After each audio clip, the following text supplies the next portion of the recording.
وہ سوے لالا زار پھرتے ہیں، وہ سوے لالا زار پھرتے ہیں، تیرے دن اے بہار پھرتے ہیں، جو تیرے در سے یار پھرتے ہیں، در بدر یوں ہی خوار پھرتے ہیں۔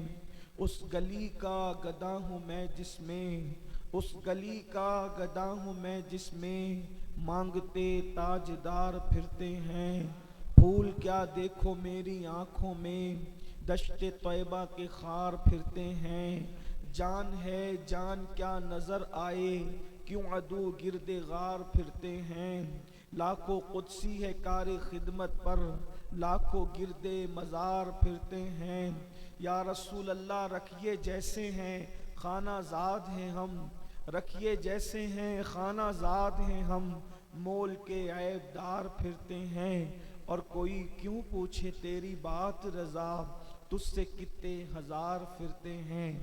آج کی یہ محفل خوبصورت اور حسین محفل اصلاح عقائد و اعمال کے حوالے سے انعقاد پذیر ہے۔ اسی مناسبت سے آیہ کریمہ تلاوت کی گئی ہے۔ اللہ تبارک و تعالی اس کے متعلق مجھے حق کہنے اور آپ سب کو حق سن کر اس پر عمل کرنے اور اسے عام کرنے کی توفیق عطا فرمائے۔ اس وقت جس دور میں، جس زمانے میں ہم لوگ اپنی زندگی کو گزار رہے ہیں، یہ فتنوں کا دور ہے، اور نت نئے فتنے روزانہ ہمارے درمیان ظاہر ہوتے ہیں اور الگ الگ انداز سے ہمیں فتنوں کا شکار کرنے کی کوشش کرتے ہیں۔ غالباً اسی دور کے لیے اللہ کے رسول صلی اللہ علیہ وآلہ وسلم نے اشارہ دیا تھا کہ میری امت پر فتنے ایسے ظاہر ہوں گے جیسے کالی گھٹائیں چھاتی ہے، جب بادل آتے ہیں تو رات میں کیسے زور کی برسات ہوتی ہے، پانی کے قطرے کس طریقے سے ٹپکتے ہیں، جیسے برسات کے پانی کے قطروں کی تعداد ہوتی ہے کہ اس کو شمار نہیں کیا جا سکتا، اس کو گنا نہیں جا سکتا۔ اللہ اکبر۔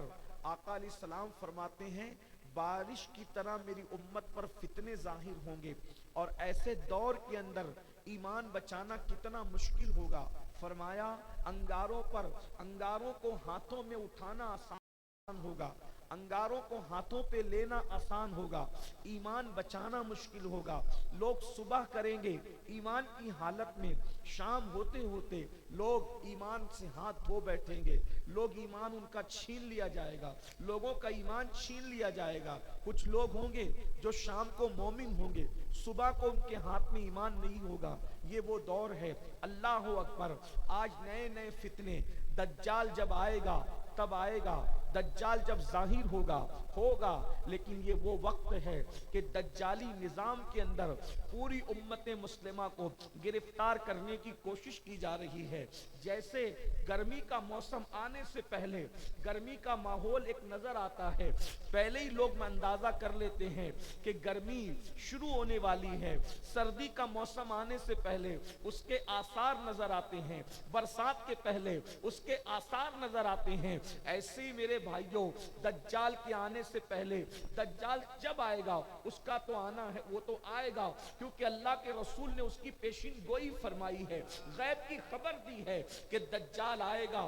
اور آقا علیہ السلام نے صحابہ سے فرمایا دجال کے فتنے سے اللہ کی پناہ مانگو، اس لیے کہ دجال کا فتنہ اتنا خطرناک ہوگا، اللہ جس کو بچائے وہی دجال کے فتنے سے اپنے آپ کو محفوظ رکھ سکے گا، لیکن دجال کے فتنے سے زیادہ تر لوگ بچ نہیں پائیں گے، بلکہ دجال کا فتنہ اتنا خطرناک ہوگا کہ لوگ اس کو دیکھنے جائیں گے اور اسی کے ہو کر رہ جائیں گے، اس کی شعبدہ بازی کی وجہ سے، اس کی جادوگری کی وجہ سے۔ اللہ اکبر۔ لیکن یاد رکھنا دجال جب آئے گا تب آئے گا، دجال کے آنے سے پہلے دنیا میں دجالی نظام پھیلایا جائے گا، اور اس دنیا میں جو دجالی نظام پھیلے گا اس کا تمہیں منبر بنایا جائے گا، اس کا تمہیں حصہ بنایا جائے گا۔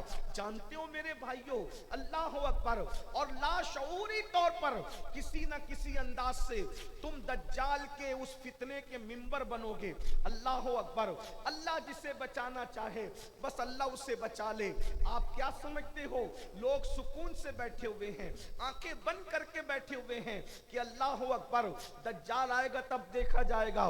بھائیو, دجالی نظام نے اپنے جال کو ایسے بچھا لیا ہے کہ ابھی آپ اگر محسوس کرنا چاہیں تو محسوس کر سکتے ہیں کہ یہاں بیٹھے ہوئے بہت سارے لوگ لاشعوری طور پر انجانے میں دجالی نظام کے ممبر بنے ہوئے ہیں, دجالی نظام کے رکن بنے ہوئے ہیں. اللہ اکبر.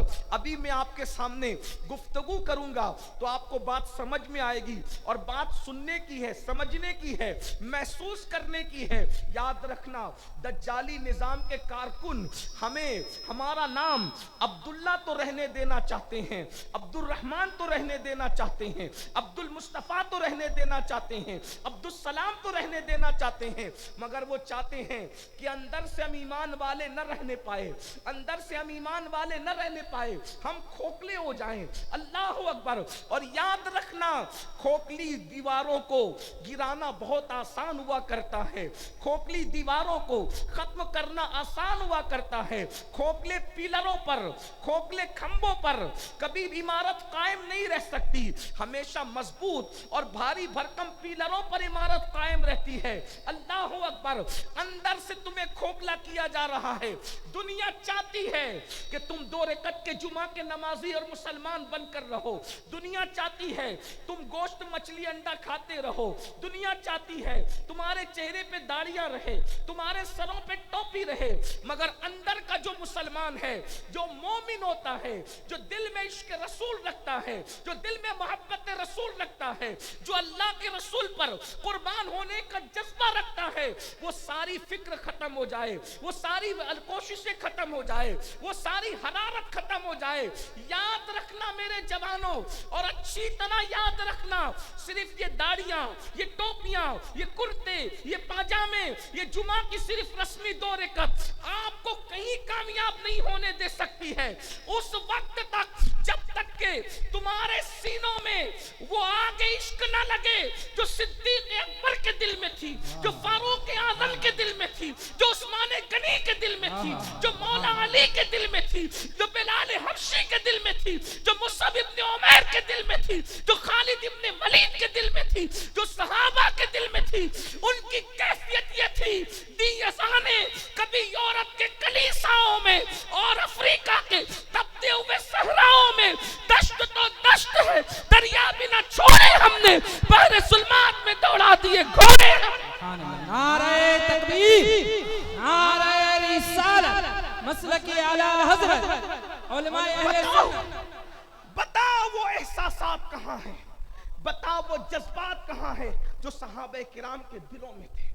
آج تو مسلمان اپنے نبی کے نام پہ قربانی کیا دیتا, مسلمان تو اپنے نبی کے نام پہ فجر کی نماز میں 10 منٹ کی نیند قربان کرنے کے لیے تیار نہیں.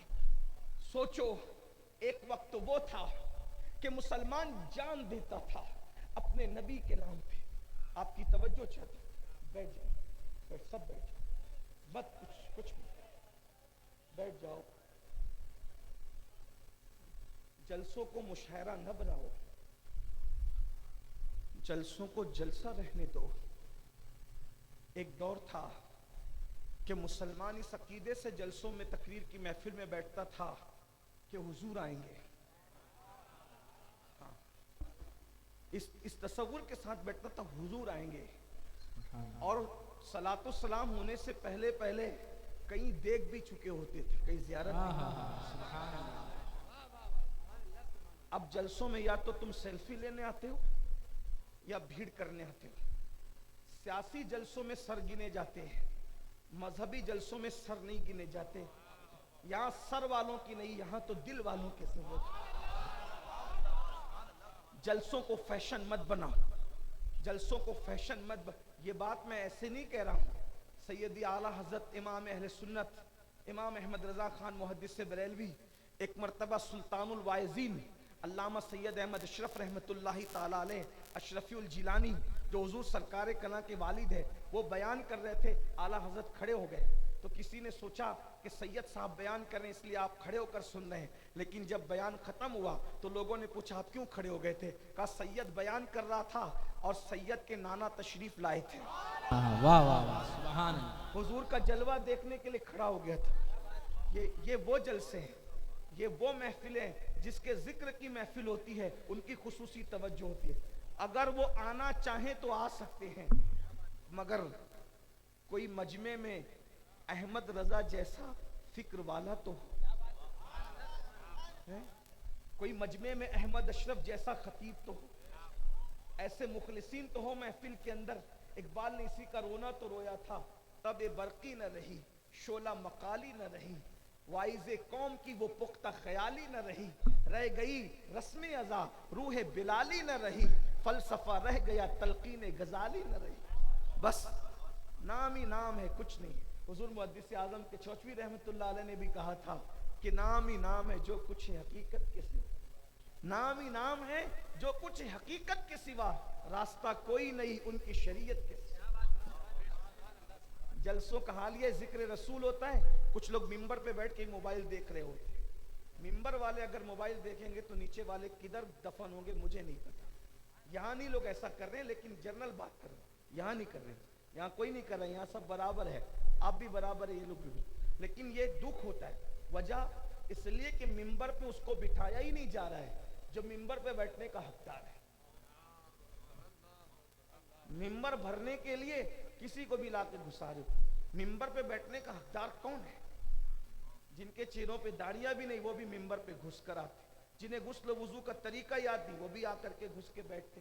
ممبر کا تقدس پامال ہو رہا ہے، محفلوں کا تقدس، پھر حضور کی زیارت کیسے ہوگی؟ یہ وہ محفلیں جہاں آنے سے تقدیریں سنورتی ہیں، یہ وہ محفلیں جہاں آنے سے مقدر سنورتے ہیں۔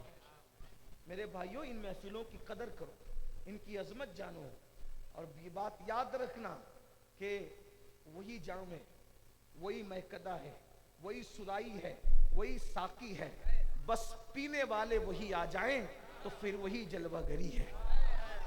میرے امام کہتے مٹ جائے یہ خودی تو وہ جلوہ کہاں نہیں، مٹ جائے یہ خودی تو وہ جلوہ کہاں نہیں، کہتے وہی جلوہ شہر بشہر ہے، وہی اصل عالم دیر ہے، وہی لہر ہے، وہی بیر ہے، وہی پاٹ ہے، وہی دھار ہے۔ بے شک سبحان اللہ، ساری تو انہی کی جلوہ گری ہے، انہی کا جلوہ چمن چمن ہے، انہی کی بو مایہ سمن ہے، انہی کا جلوہ چمن چمن ہے، انہی سے گلشن مہک رہے ہیں، انہی کی رنگت گلاب میں ہے۔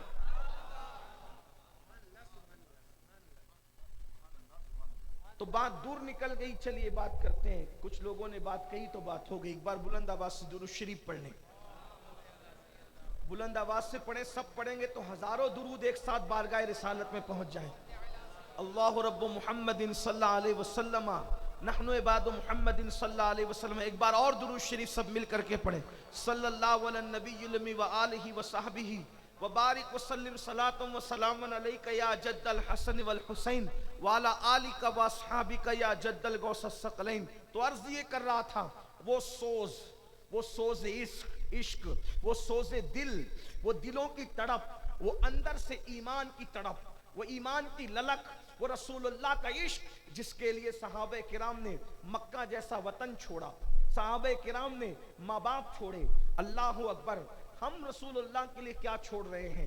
آئیے بات کا آغاز کرتے ہوئے میں صرف تمہید کے طور پہ اصل عنوان پہ تو آنا ہے، ویسے آپ نے اتنے سارے عنوان دیے ہیں، کوشش کروں گا کہ جتنے عنوان دیے ہیں سب کو تھوڑا تھوڑا سا ٹچ کرنے کی کوشش کروں، لیکن توجہ فرمائیں، میری اپنی بھی دل کی بات، آپ کے عنوانات پر تو میں آؤں گا لیکن میری اپنی دل کی بھی کچھ بات عرض کرنا ہے۔ اللہ اکبر، صحابہ کسے کہتے ہیں؟ صحابہ کون ہے؟ جن لوگوں نے رسول اللہ کے سامنے کسی کو نہیں دیکھا، کسی کو اہمیت نہیں دی، حضور کے سامنے جو آیا انہوں نے